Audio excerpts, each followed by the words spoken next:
Kementerian Kesihatan Malaysia ingin memaklumkan bahawa terdapat 88 kes yang telah pulih dan dibenarkan discharge pada hari ini.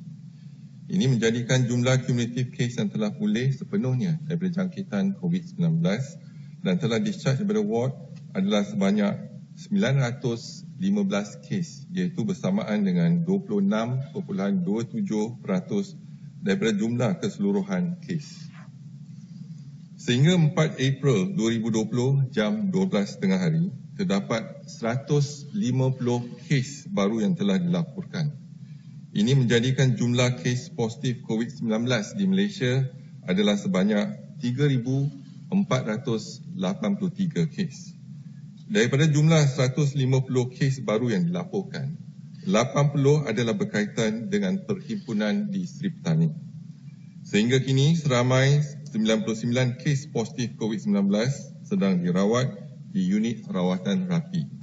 Daripada jumlah tersebut, 50 kes memerlukan bantuan pernafasan. Daripada maklumat terkini yang dilaporkan ke CPRC Kebangsaan, di duka cita dimaklumkan bahawa sehingga kini terdapat pertambahan 4 kes lagi kematian berkaitan dengan jangkitan COVID-19.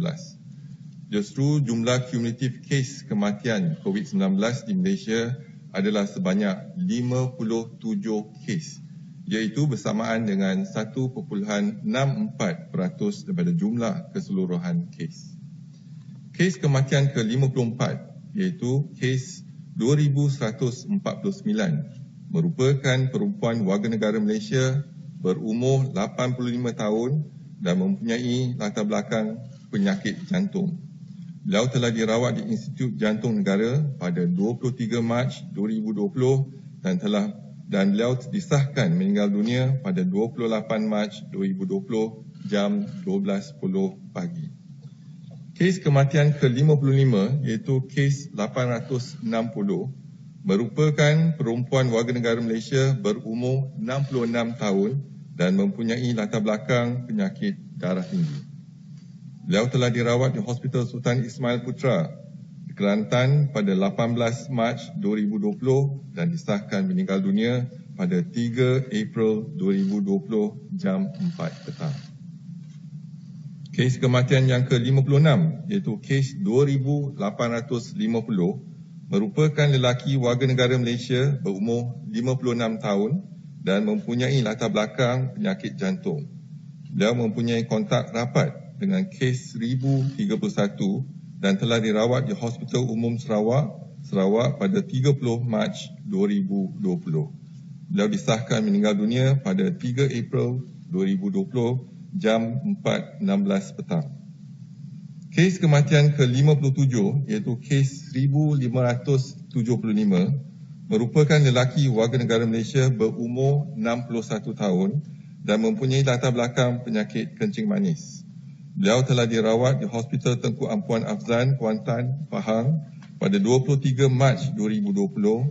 Beliau disahkan meninggal dunia pada 3 April 2020 jam 10.25 malam. Kementerian Kesihatan mengucapkan takziah kepada semua ahli keluarga mereka. Adalah dimaklumkan bahawa sehingga kini kebanyakan kes positif yang dikesan adalah berkaitan dengan mereka yang menghadiri perhimpunan di Sri Petani, iaitu 1,545 kes daripada 3,483 kes keseluruhannya, iaitu bersamaan dengan 44.36%. Kluster ini merupakan kluster yang terbesar setakat ini dan telah mempunyai beberapa generasi kluster jangkitan, misalnya melibatkan ahli keluarga mereka, kontak rapat di masjid dan juga di madrasah tahfiz. Kementerian Kesihatan akan terus bekerjasama dengan pelbagai agensi bagi mengenal pasti dan menguji semua kontak rapat di kalangan kumpulan yang berisiko tinggi ini. Orang awam juga disuruh agar menghubungi pejabat kesihatan daerah yang terdekat untuk disaring sekiranya menghadiri ataupun mempunyai kontak rapat dengan mereka yang menghadiri perhimpunan tersebut. Orang awam dipohon untuk memberikan kerjasama kepada agensi-agensi yang terlibat dalam mengekang kejadian COVID-19 di Malaysia. Seperti dimaklumkan, tempoh 2 minggu fasa kedua PKP adalah amat penting di mana kerjasama semua pihak adalah amat diperlukan bagi memastikan rantaian jangkitan COVID-19 dapat diputuskan. Justru Kementerian Kesihatan Malaysia ingin menasihatkan orang ramai untuk duduk di rumah sambil mengamalkan etika kebersihan iaitu kerap membasuh tangan dan jarakkan diri antara satu sama lain. Sekiranya mempunyai gejala, gunakanlah penutup hidung dan mulut. Sekian, terima kasih. Menggunakan sampel darah, besar kemungkinan ialah test kit yang menggunakan kaedah serologi, iaitu untuk mengukur antibody, respon antibody. Sebagaimana yang saya katakan awal lagi, iaitu kalau antibody IgM dan IgG. Respon IgM mungkin mengambil masa 5 hingga 7 hari. Dan IgG mungkin lepas 7 hari baru dapat IgG respon, bergantung pada individu tersebut. Jadi mungkin yang dimaksudkan ialah menggunakan antibody rapid test kit. Tetapi kita telah putuskan antibody test kit tak boleh digunakan untuk diagnosis. Ialah kita tengok data setiap hari. Kalau dalam tempoh 6 hari lepas kita nampak ada peningkatan 2 hari lepas, iaitu lebih kurang 218 kes dan lebih daripada 200 2 hari lepas. Dan ini besar kemungkinan sebab kita melaksanakan acute case detection di kawasan yang enhanced MCO tu, iaitu di Kampung Sungai Lui dan juga Simpang Agam. Jadi ada kes pertambahan di situ apabila kita melaksanakan acute case detection. Jadi hari ini dah kurang dah 100 dah kurang kes berbanding dengan 2 hari lepas. Hari ini baru 150 kes. Tergantung pada situasi semasa. Jadi sekarang ni kita pun tak tahu lagi. Walaupun kita ada ramalan iaitu mungkin akan ada peningkatan kes di pertengahan bulan April. Jadi tapi realitinya kita kena lihat data kita. Contohnya hari ini kalau Malaysian Institute of Economic Research telah ramalkan hari ini kita mungkin ada 400 kes ke atas. Tetapi pada hakikatnya kita baru ada 150 kes. Berarti kalau kita semua bersama duduk di rumah, basuh tangan, pastikan penjarakan 1 meter, mungkin kita dapat putuskan rantaian jangkitan kuman ataupun virus COVID-19 ni. Jadi kerjasama antara kita penting untuk pastikan kita dapat membendung ataupun mengengkang penularan jangkitan COVID-19. Sebab yang tu bawah MKN, jadi kita ada list hotel yang telah dikenal pasti oleh Kementerian Pelancongan. Tetapi apa yang pasti ialah kalau mereka balik, dia akan dialih ataupun dipindahkan. Mereka yang tak ada gejala akan dipindahkan ke hotel tersebut. Mereka yang ada gejala, kita akan tahan, kita akan melaksanakan ujian dan kalau dan mungkin akan ditempatkan di hospital kalau positif. And when we look into the enforced MCO area, we have 3 areas. One in Kluang, jumlah kes positif di Kluang ada pertambahan 3 kes. Semalam kita laporkan 132 kes, hari ini 135 kes. Bandar Baru Ibrahim Majid ada peningkatan 3 kes kepada 100 kes. Malam ialah 97, hari ini ialah 100.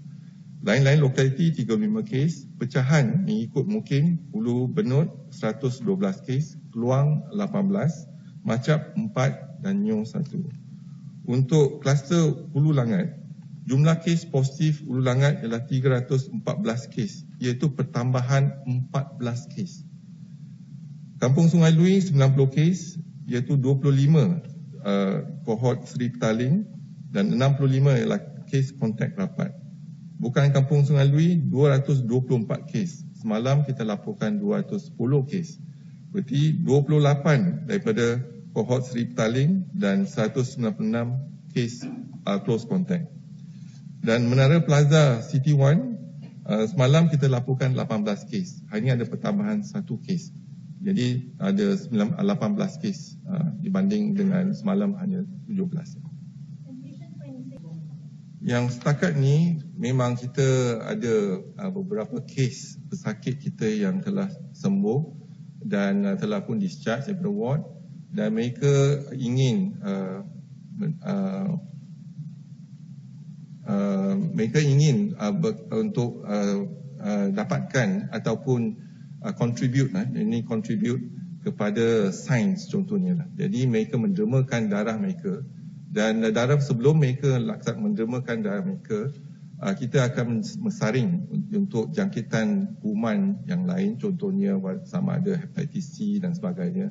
Kalau mereka sihat, dan juga kita akan laksanakan test semula. Kalau test pun negatif, jadi kita akan ambil darah dia, kita akan asingkan darah merah dengan plasma.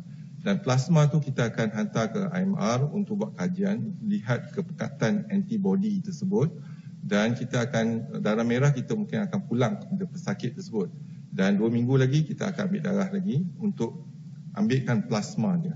Dan plasma ni kita akan kaji, dan kalau antibody dia tinggi, mungkin besar kemungkinan kita boleh gunakan plasma daripada pesakit untuk merawat pesakit yang lain. Ada 2-3 pesakit dah telah tampil di depan untuk menyumbang pada sains dan teknologi, kata. Dan kita pun bersyukur dan terima kasih kepada pesakit tersebut kerana mereka rela untuk membantu dalam kita melaksanakan penyidikan dan sains untuk melihat kepekatan antibody ini. Jadi mungkin kita akan lihat antibody IgG dengan IgM dan juga kepekatan antibody tersebut. Kalau boleh kita gunakan antibody ini dan kita boleh bagi kepada pesakit.